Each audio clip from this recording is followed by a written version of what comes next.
Injil hari ini menggambarkan kepada kita semua tentang ganjaran hidup yang kudus.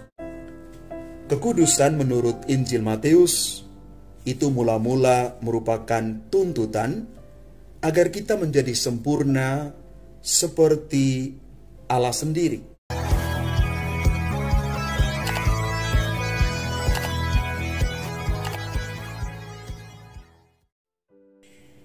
Salam Bapak Ibu, Saudara dan Saudari yang terkasih dimanapun Anda berada.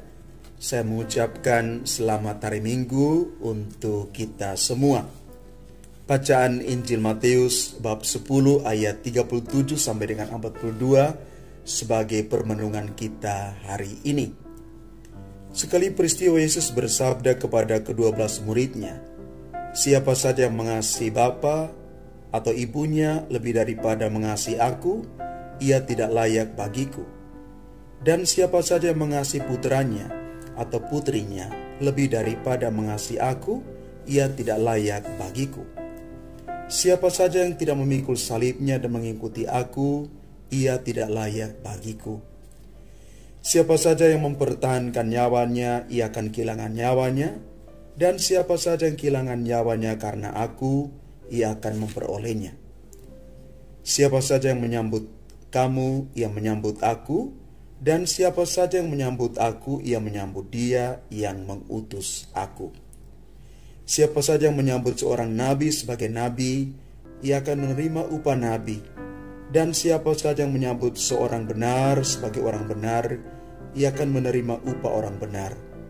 Siapa saja yang memberi air sejuk secangkir saja kepada salah seorang yang kecil ini, karena ia muridku, sesungguhnya aku berkata kepadamu, ia tidak akan kehilangan upahnya."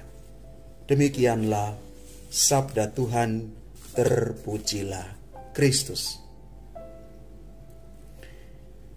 Bapak, Ibu, Saudara dan Saudari yang terkasih di dalam Tuhan, Injil hari ini menggambarkan kepada kita semua tentang ganjaran hidup yang kudus, berkat yang kita terima dari segala perbuatan baik yang kita lakukan.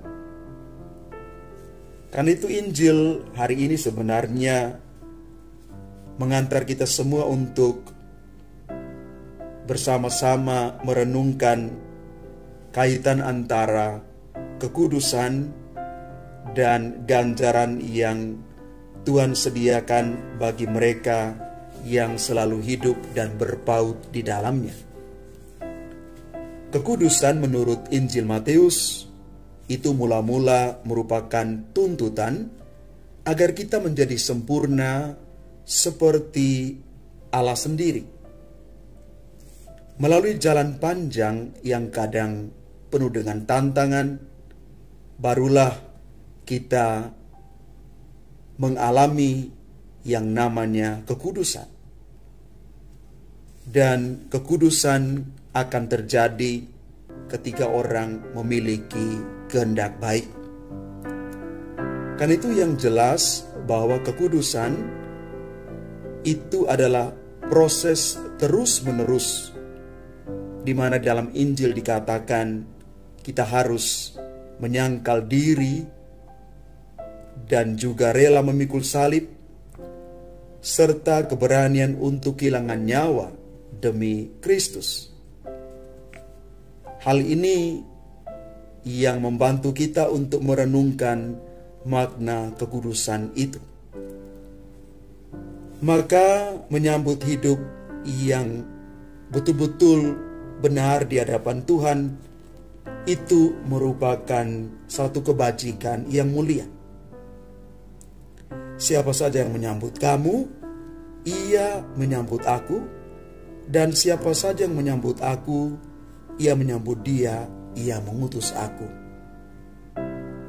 Tuhan sendiri bersemayam di balik kekudusan itu. Bahkan Tuhan pasti menyediakan upah, jaminan bagi orang-orang yang percaya akan kekudusan itu.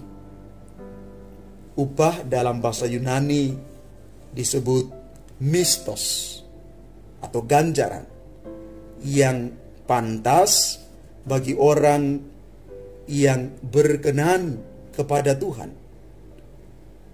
Upah atau ganjaran ini tidak lain adalah berkat berlimpah dalam hidup mereka, orang-orang percaya.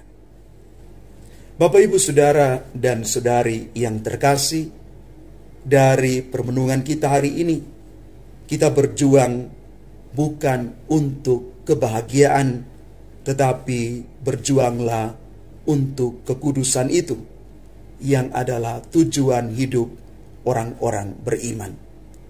Karena itu mari Bapak, Ibu, Saudara, dan Saudari yang terkasih, kita berjalan di dalam terang Tuhan dengan Injil hari ini. Dari waktu ke waktu kita berjuang supaya kita tetap memperjuangkan kekudusan di dalam hidup kita. Hidup kudus, hidup benar di mata Tuhan dan di mata sesama. Tuhan memberkati kita sekalian.